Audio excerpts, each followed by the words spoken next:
எப்படி இருக்கிறீங்க? நல்லா இருக்கிறீங்களா? சாப்பிட்டீங்களா? இன்னைக்கு நாள் எப்படி போச்சு? என்னங்க நொய் நொயின்னு பேசுகிறேன்னா? அப்போ வாங்க நெய்யை பற்றி பேசலாம். டெய்லியும் பால் ஆடையை சேகரித்து வச்சுக்கணும்.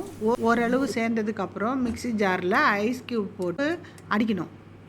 மிக்ஸி ஜாரில் அடிக்கும்போது வெண்ணெய் திரண்டு வரும். அந்த வெண்ணெயை கடாயில் போட்டு மீடியம் ஃப்ளேமில் காய்ச்சணும்.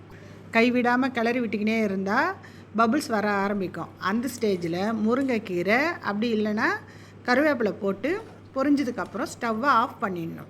முருங்கைக்கீரையும் கருவேப்பிலையும் எதுக்கு போடுறோன்னா நல்ல வாசனையாகவும் இருக்கும், கெட்டு போகாமையும் இருக்கும். அதனால தான் அதை சேர்க்குறோம். ஆறுனதுக்கப்புறம் ஈரப்பதம் இல்லாத பாத்திரத்தில் வடிகட்டினா கம கம மணல் மணலான நெய் கிடைக்கும். வீட்டிலே நம்ம நெய் காய்ச்சறதுனால கலப்படம் இல்லாமல் இருக்கும். அதனால் குழந்தைங்களுக்கும் நம்ம பயம் இல்லாத கொடுக்கலாம். இந்த ரெசிபி உங்களுக்கு பிடிச்சிருந்தா ஷேர் பண்ணுங்கள், லைக் பண்ணுங்கள், சப்ஸ்கிரைப் பண்ணுங்கள். தேங்க்யூ.